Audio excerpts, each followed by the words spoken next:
If I were to just tell you that sugar is bad, I'd be preaching to the choir, right? We all know that. We know that it's not good for us. We know that it has a lot of different effects within the body. But in typical Thomas DeLauer fashion, what I want to do in this video is break it down a little bit more. I want to help you understand what sugar does inside the body and also what sugar does inside the brain. Because here's the thing. Sugar is not just basic glucose.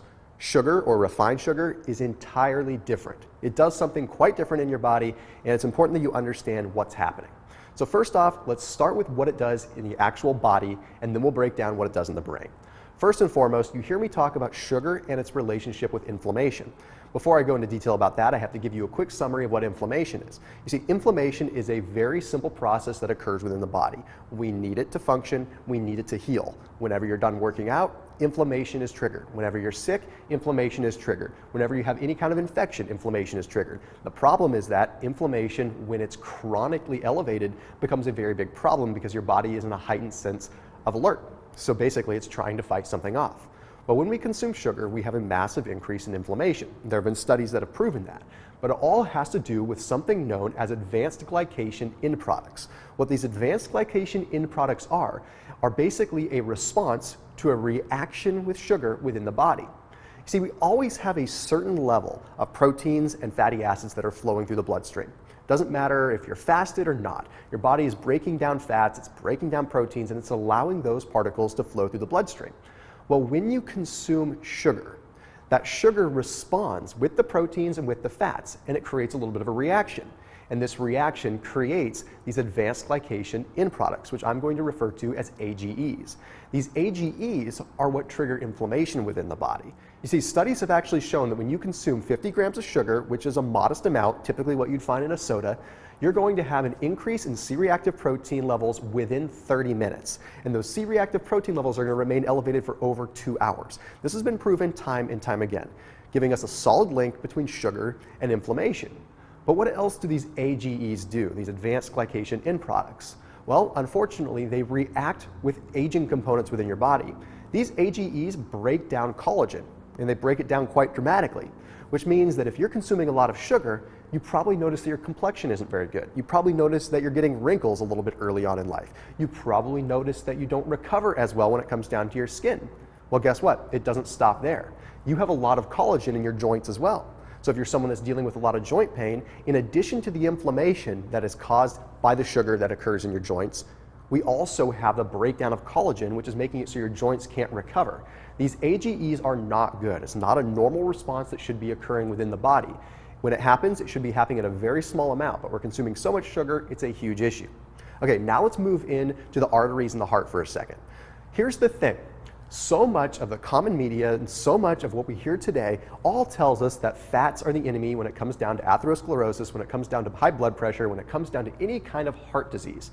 Well, a lot of us are starting to find now, and researchers are starting to conclude, that Ansel Keys wasn't exactly correct when he first said that cholesterol was the issue when it comes down to heart disease.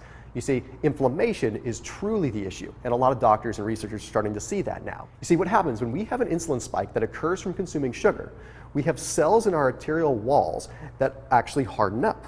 So the arterial walls themselves become more stiff, they become more hard, which means that they don't flex as much. When they don't flex as much, it means that's more resistance against the blood, which means higher blood pressure, which also means there's less flex, which means it's easier to end up having a clot or have atherosclerosis. We don't want that to happen, obviously. A lot of the reactions with atherosclerosis or any kind of blood clots like that, a lot of times occur simply because of inflammation's response to LDL or inflammation's response to sugar, of course, within the bloodstream. Now, studies are now showing that there is a solid link there. But again, I'm preaching to the choir. So let's move into the next phase, is where I want to talk about the brain. See, the brain has a bigger response to sugar than the body, but as we well know, the brain is sort of the precursor to everything that's going to happen in the physical body after that. Let's first start with addiction. I don't know if you knew this or not, but sugar responds in the brain similar to heroin and similar to alcohol in a lot of ways. It has to do with affecting the dopamine receptors in our brain.